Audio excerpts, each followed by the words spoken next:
littles, how are you? It's Graham Ninny, so happy to be here today to read a special fairy tale with you. This was one of my favorite fairy tales when I was little. Maybe you've seen a movie or read a book. This is called Cinderella. It's a timeless story, so I'm not even sure who we can give credit to for writing it, but there's been a lot of different people that have adapted it a little bit. So here we go. Once upon a time, there was a kind, sweet girl called Cinderella. Her mother died when she was very young, and her father married again, but his new wife was mean and bossy. Her two daughters, Anastasia and Drusilla, were as mean and nasty as their mother. They treated Cinderella like a servant. As a matter of fact, I think Cinder is from the fireplace. Maybe her name was originally Ella. One morning, Cinderella was busy polishing her stepsister's shoes when there was a knock at the door. What are you waiting for? Snapped Drusilla. Answer it! Cinderella opened the door to find a smart footman. He handed her a golden envelope made of a graceful bow. The palace is holding a ball for the prince's birthday tonight, he announced.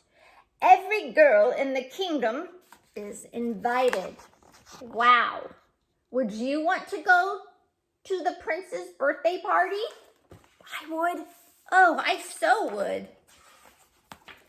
It's not meant for you, cried Anastasia, snatching the invitation. But the footman said that every girl's invited, protested Cinderella's father. Of course she may go, said Cinderella's stepmother slyly, as long as she has finished her chores. Cinderella was thrilled. Well, I'll start my jobs right away. She had something to look forward to. She was motivated to get those jobs done. But no matter how hard Cinderella worked, her list of jobs just kept growing and growing.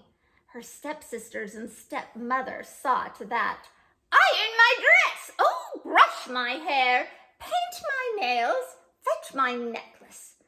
Oh dear, giggled the stepsisters when the coach arrived to take them to the palace. Aren't you ready yet? And they flounced out, laughing unkindly. Oh, Cinderella's not ready. They are not very nice. Poor Cinderella sat by the fireside and big tears rolled down her cheeks. I wish I could wear a pretty dress and meet the prince, she sighed. Wishes can come true, whispered a voice. Suddenly the room was filled with sparkling light as a fairy appeared. Dry your eyes, Cinderella, said the fairy. I am your fairy godmother, and we have work to do. I'm sure by this time Cinderella was exhausted. She probably thought she was seeing things. Go to the garden, dearie, and fetch me the biggest pumpkin you can find, her fairy godmother said. Cinderella was puzzled, but she did as she was told. Swoosh!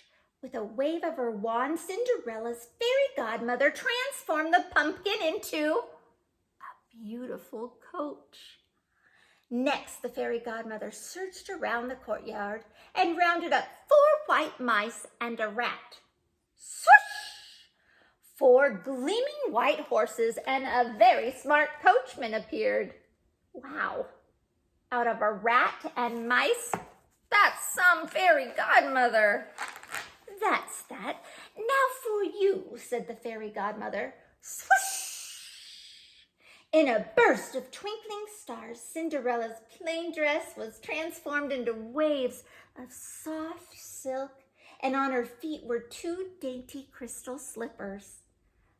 I feel like a princess, gasped Cinderella, stepping into the coach. You look like a princess, smiled her fairy godmother. But remember, my magic won't last. On the final stroke of 12, everything you see before you will disappear. All right, so Cinderella has a strict 12 midnight curfew. Let's see how she does. When Cinderella entered the ballroom, a murmur rippled around the room. She must be a princess. A princess, yes, whispered the guests. They couldn't take their eyes off the beautiful girl, and neither could the prince. He rushed over and asked her to dance. All night long, Cinderella and the prince twirled around the dance floor. Anastasia and Drusilla watched grumpily from the side. No fair. Why does that girl get all the attention? I bet they were saying. Suddenly, the palace clock began to strike. Bong, bong. Cinderella remembered the warning. The magic was about to end. I'm sorry, she said. I have to go. The prince chased after her, but he was too late. All that remained was a glass slipper twinkling in the moonlight. I bet these glass slippers were beautiful.